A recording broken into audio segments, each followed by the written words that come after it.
What's happening, you dirty meat rubbers? Pitmaster Shane D back again with another 5 things this week. This week we're going to give you some tips and tricks on the old cutting board. That's right, this little guy right here. Listen, I can't live without mine, and I'll tell you what, we spend a lot of money on them, especially if you bought one of those booze blocks. Have you seen them? Food Network made them famous. People think they got to spend $150 for a hunk of wood, but you don't have to. You can buy much more economically priced cutting boards if you know how to take care of them. And that's what we're going to check out this week. So what's this 5 things all about if you've never seen us? It's where you come out, hang out with me for about 20 minutes. We talk about 5 things you need to know in the culinary barbecue world. And you get your advice from me, a former international man of mystery, reformed. And now I'm just here doing this crazy food thing, giving advice to you, the dirty butt rubbers out there. So let's jump right in. So you spend a lot of money on your cutting board, right? Got one of those ultra expensive blocks. Maybe you didn't. Maybe you did what I did. My wife bought me a beautiful booze block several years ago, and I love it, but it was so thick. I actually wanted to go with a little thinner one.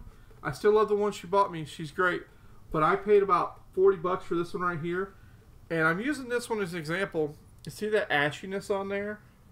This is how you know when it's time for your board to get some maintenance, okay?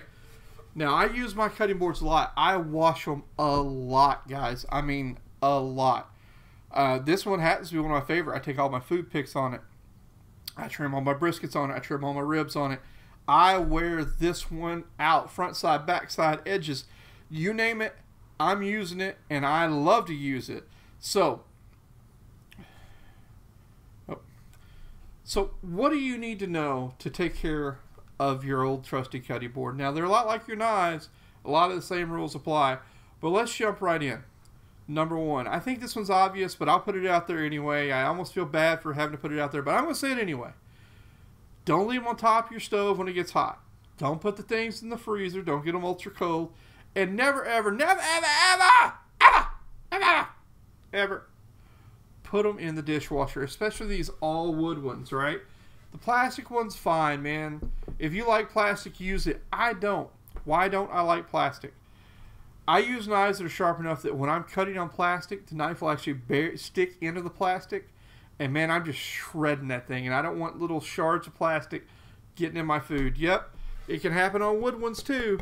But as using a hard wood one, there's something about it. I love the tactile feel. I love that sound as I'm working on it. I just love it. Bamboo is a great surface. I love good hardwood like this is fantastic. Teak, amazing. All those are great, but they're only great if you don't put them in the dishwasher. Okay, so when you're done with these, you're gonna give them a light. You treat them like cast iron or like a knife, right? You're gonna wash them as minimally as possible, and then put them away. So let's talk about beyond number 1, no high heat, no extreme cold, no dishwasher. How do you clean these things, okay? Well, number 1, if you're using soap and water, don't use a heavy detergent, okay? Because what you're going to do is you're stripping the oils out of this thing, all right? Use a light soapy solution. Wash the side that you contaminated and the side you didn't. Why? Why do you want to wash both sides? Because you need both sides to swell evenly. So if this side got wet and this side didn't, over the course of time, it can cause problems. So I always wash front side, back side. Plus, I never know, did I get some stuff that ran off the edge of the cutting board, some meat juice or fat, and I just always wash both sides. Now, how do you dry it? Well, towel dry, or my wife has a basket that I have my cutting boards in at the edge of the stove, and I just stand them up. I don't lay them on the face or on the back, and I let them air dry just like that, okay? That's really the best way. Let them completely air out, dry out. And again, you want the drying to happen at about the same rate. You want it to swell and, contrast and contract and all that stuff at the same rate each time. So do things that allow it to breathe like that, okay? Like putting it on end and letting it, letting it dry out. So if you don't want to use soapy water, you're afraid you're stripping too much oil out of this, what are some alternatives you can use to clean your board? I've seen people use nothing but lemon juice and like a coarse salt and rub salt on them. That works fine. If you do that, there's not too much liquid involved there. I don't know if you have to wash both sides. I use light soapy water. I've seen people use a diluted vinegar solution to decontaminate the board. If you want to kill bacteria and stuff in it, that's great. But all of that stuff only works if you've got a good oiled surface to start with, okay? If your board looks like this, it's time to oil it. You know what I'm saying? So I asked you that is. It doesn't have a beautiful sheen to it. So let's talk about what to use for oil, okay?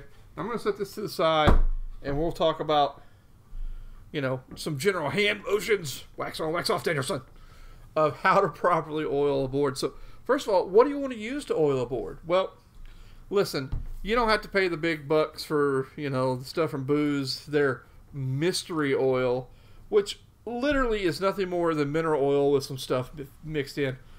Food grade mineral oil is very cheap.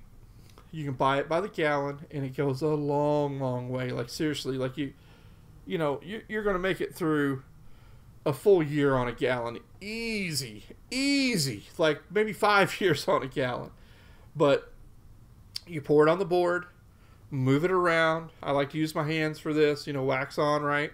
Get it nice and coated, and I let it sit overnight like that. I want it to draw in as much of that oil as possible, and then the next day I'll wipe the excess off. I'll do the same for the backside, okay? Now, immediately you're saying, but what about these board creams I've heard about? What's the deal? Why do I care? Listen, this is really nothing but beeswax mixed with this. So what's the big deal? Why should you care? Why would you want to use board cream? Well, the beeswax is going to fill in some of the pores, right? It's going to make it more water resistant, which then makes it what? Makes it easier to clean. So I do like alternating between mineral oil and then coming back with the board cream. I think they both work fine, but if you only got one will do, okay? If I had to only pick one, I really do like just the old mineral oil. But I will say there's something in this that seems to condition the and moisturizes a little better.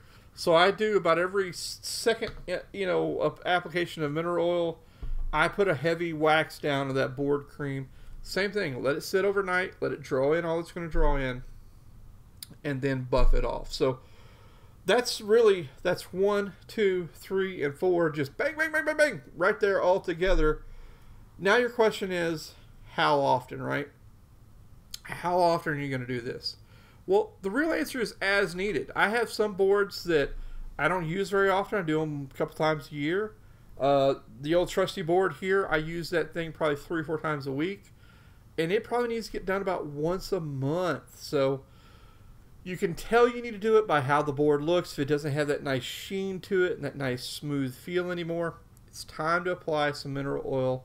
Time to apply a little cream. So what about, could you make your own? Are there substitutes for this? Could you use olive oil? You could, but you don't want to. Most oils at room temperature after a period of time will go rancid, right? Mineral oil will not. Mineral oil also has properties in it and elements in it that just, man, wood just loves. And I'm talking about wooden utensils, cutting boards, butcher's blocks, you name it. You can use it on everything. High carbon steel knives, metal utensils, you can dip it in that. And man, it's better. WD-40, yo, WD-40 on all that stuff. So don't be afraid to go buy a big old jug of it, because once you have it, you'll use it on everything. I rub my knives down with it occasionally. Keeps them from pitting and rusting, especially if I have a high carbon knife. I do it all the time. You know, it's just habit. Once you start doing it, you don't think about the work that it is. I'll be honest with you, I find it a little cathartic to just kind of buff boards and restore them, make them back to new again. So could you make your own board cream? You certainly could. Board cream, and I'll throw a link right here, is really nothing but like 4 ounces roughly of beeswax mixed with so many ounces of mineral oil. So I would put, like it describes in the article that I linked, put that in a mason jar, put that in a boiler, in some water, melt that beeswax, add your mineral oil to it, hot mineral oil, and stir it until you got a really nice, combined solution, and you're good to go. This stuff is kind of pricey from Amazon. I bet you could make a year's supply if you could get beeswax pretty cheap for what this would cost. I do just like having a little squeezy tube. So about once a year I'll buy these, just to have around for traveling and stuff. So I'm not endorsing the Booze brand over another brand. There's plenty of great board creams and oils. Use whichever one you like. I don't have a dog in that fight. I do find theirs to be quite good. I don't have any complaints about it, but I also find theirs to be a little pricey. So kind of pay for what you get there, but you can certainly shop that around. So, all right, guys, that's about it for the boards. This one's real quick, real easy. It's something we all have in our kitchen, something we ignore more than we should, and I just want to jump in here and give you 5 real quick things on how to make your boards last much, much longer, and actually by doing this give you a better feeling with your knives, right? If your boards feel good, your knives feel better, and that's the key. You guys know how I feel about my knives, man. What's my number 1 rule about knives? When you grab it should make you feel like a bad beep. That's right, and that your board plays into that as well.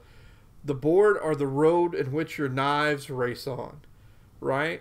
Hey, I got a race car. I got to give it a good road, a good track to run on. So spend a little bit of money. You don't have to spend hundreds and hundreds of dollars on a board, but spend a little bit of money and get yourself a good board, and you certainly will enjoy using it and cutting up all that mise en place that maybe you didn't love to. Good knife, good board make you love that stuff and that whole process. And before long, man, you're putting on some tunes in the kitchen. You're like, man, I'm just going to cut up some bell peppers and cucumbers just because. And you're going to be slow jamming, You're going to have some berry white. But yeah, baby, cutting up some sweet bell pepper, baby. Yeah, it's what I do. I sing it to myself. It's all good. You'll be singing one of my favorite new groups, the Greyhounds. They have a song called Hot Sauce. I'll throw a link in here to it because I think it will break some copyright if I play it. But, dude, check them out. Greyhounds. Love that Hot Sauce. They got a ton of great songs, actually, but 3 in particular are just fantastic. We discovered them. They opened for Big Head Todd and the Monsters a couple months ago. We went and checked them out. So, Greyhounds, check them out. All right, guys, completely off track. I'm Pitmaster Shane D.